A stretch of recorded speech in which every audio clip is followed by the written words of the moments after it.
I have come upon a bit of a trend with my reading these past few years, especially around the May, June, July time. And it always seems to happen around July where I don't read a lot of books. I struggle to read. I don't know if it's because I'm becoming a little bit more slumpy around this time. I've noticed recently that I always seem to read less around June, which means that my wrap-up is not going to be very long, but I don't like long wrap-ups anyway. My ratings have actually been pretty high for the small amount of books I've read, so I'm very happy about that. The first one I'm not going to talk about too much because I'm talking about it constantly all the time. Attack on Titan Volume 22. We all know what it's about. I talk about it constantly, but it's my responsibility to talk about it, so it follows a group of survivors, the remaining survivors in this world where there are humanoid titans that eat people. They don't know why these titans eat people. They are trapped in a three-walled city, and there's this one attack in particular that has really sparked people to fight back and to find out what the hell is going on. A 5-star read. I feel like this month has been so long and so slow but yet so quick at the same time that I can't remember what happened in this one. Usually I read like 5 to 6 volumes in a month. You'd think I'd be finished by now, but I'm not. Yeah, I only read one, and I'm a little upset about that. Trying to think back on it, I think this is the volume where they see the ocean. You're probably thinking that does not sound very exciting, but trust me, for these characters, it is very exciting for them. It's completely opened up the whole world for them, and they've also discovered some truths along the way. I think it's really going to kick off from here on now, and it's really going to get good because I've got anime content now on my Instagram, and that's kind of taken over my brain right now, which is why I don't think I've read as many volumes of the manga. And from what I hear, it seems like it's going to get really, really heavy, I think, from here on now. And because of the fact that people are longing and really wished for simpler times when they were looking for the basement. They've already seen the basement. We know things now, and it completely blew the world up.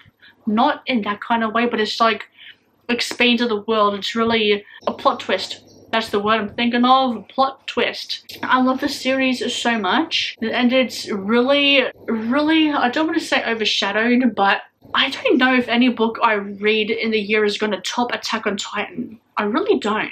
But anyway, let us get on to the next one because I've already talked for a little bit too long about this book and I didn't want to. The Bookbinder of Jericho by Pippa Williams. It is a standalone companion novel to the Dictionary of Lost Words by this author. And I love this one so much. There are twin sisters, Peggy and Maud. They work in a bindery.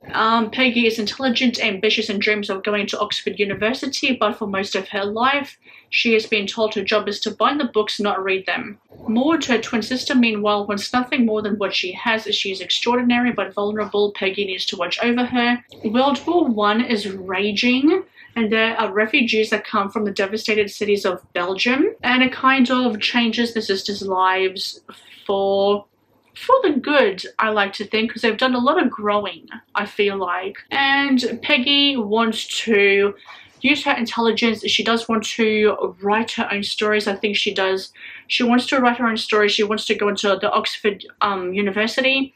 But like I said, her and her sister, they're in the bindery. They bind the books, not read them, not do anything else to them. I gave this book 4 stars, absolutely loved it. Definitely a character-focused book, which is why I kind of looked at the back of the book to tell you what it's about, because if it were a bit more plot-focused, I think I'd be able to tell you what it's about without looking at the back of the book. But because it is character-focused, like, how do I try and wrap it up, you know what I mean? I loved seeing some of the characters make a bit of a return or a bit of a cameo in this book. From the Dictionary of Lost Words, we see some of those characters have a cameo, have a little hello moment in this book. Love the relationships. I'm sorry, Maggie, did I scare you? I love the relationships that these female characters have with each other. Even the male and female characters felt so real, wasn't forced.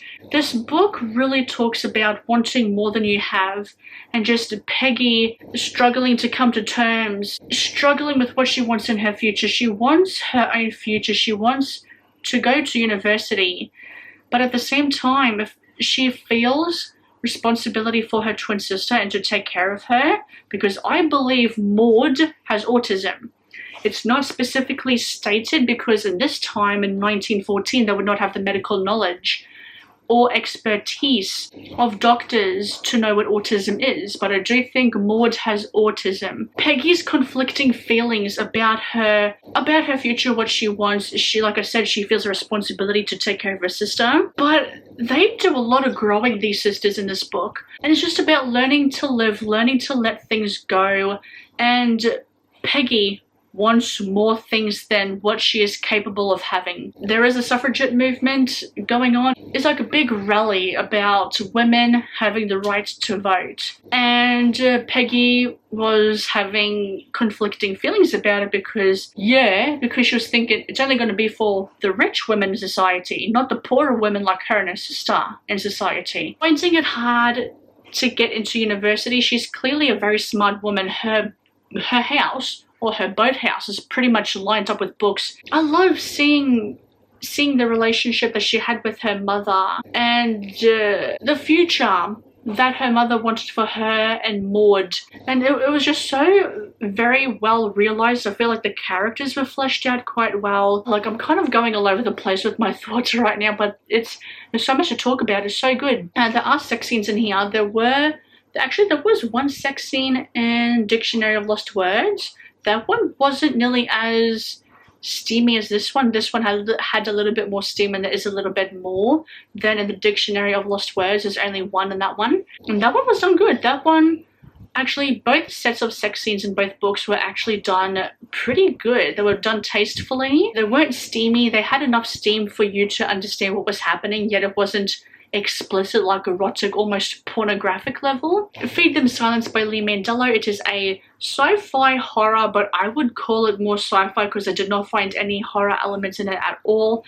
It's a sci-fi novella following a scientist by the name of Dr. Sean Culloden. She is using a neurological interface to get into the mind of the last American grey wolf and to know what it is like to become one with the wolf, and to know the intimacies, know their thought process, if they have any, if it's their thought process is different to us. Learn, like, taste what they would taste, what the wolves would taste when they make a kill. Sean's research has some complications. The more she uses this interface, the more it changes her mind and her body. Her obsession with her work and her obsession with these wolves has a bit of a negative impact on her wife and also her work, her colleagues as well. Until some people step in, like these people that are funding her research, step in and say, hey, you gotta stop here now, but it could have dangerous consequences for herself and her wolf as well. I gave this one 4 stars. I thought it was so good. Like, this would have to be Lee Mandelo's best work yet. I've read Summer Suns, really enjoyed it. This one is better than Summer Suns in my opinion. There is LGBTQ plus rep, and for the month of June I did not realize that it was Pride Month, I think it is. This little novella takes place in the year 2030, so it is near future. Oh my god, that is very much near future. That is 7 years away. I don't want to think about that. The science behind the neurological interface was absolutely fascinating to me. It felt real with the consequences, and it was just enough science to not overcomplicate the book or to confuse the reader. For such a short novella, I think it's like just over 100 pages. Each word has a meaning. That no words were wasted. It gives you enough, and it does not leave you wanting more. Has a bittersweet ending. Oh boy. There is animal death in here as well, but it's not graphic. It only just tells you enough to know, okay, this is what's happening. It's not graphic in any sort of nature at all. If it was, I don't think I would handle it very well. When it came to Sean's obsession with her work and with her wolves, right, I thought she was going to be a little bit more mad. But I think it was just the right amount of mad. Like, what you see is what you get. It's pretty much what I had said. Like, there's no wasted words in here. It all flows in very good with each other. Yeah, I just looked over my notes and it is pretty much what I said. I thought her obsession was going, I thought her obsession, I thought she was going to be a little bit more, I thought it was going to be a little bit more maddening. I thought it was going to take over her a little bit more harshly, I guess you could say. But it wasn't the case, which, you know, I was okay with, because I don't think you would want her to go too far over the edge. But it was enough. It was enough for the story. You got what you got. You understood that her obsession was having a negative impact on her marriage and her work as well. We do get a little bit of a backstory with Sean and why she feels so obsessive about these wolves. And I don't want to say it because it is a small book and it could be a little bit spoilery. Corporate greed is another theme in this novella. Been a little while now, but I am determined to get this flipping wrap up, oh my god, not reading vlog, wrap up done. I'm just determined to get it done. It needs to be done. So the last book I read in the month of June was The Ferryman by Justin Cronin, and this one follows Prospera. Well, it's a little utopian city called Prospera. There's Proctor, who is the ferryman. He ferries people back and forth, where people have these like monitors on their arm, and once it gets to a certain percentage, they pretty much get sent off to the nursery where they reiterate into another person. Like, nothing is as it seems in Prospera, and there's this religious group called the Arrivalists, and they are determined to get the truth out. Oh my, this book was very, very good. It's a 4-star read for me. I thought it was fantastic. Very sci-fi. When you're in Prospera, you get the feeling that yes, this is such a sci-fi utopian city, a utopian place, but then once you get the reveal, it becomes very sci-fi, just with some things that happen.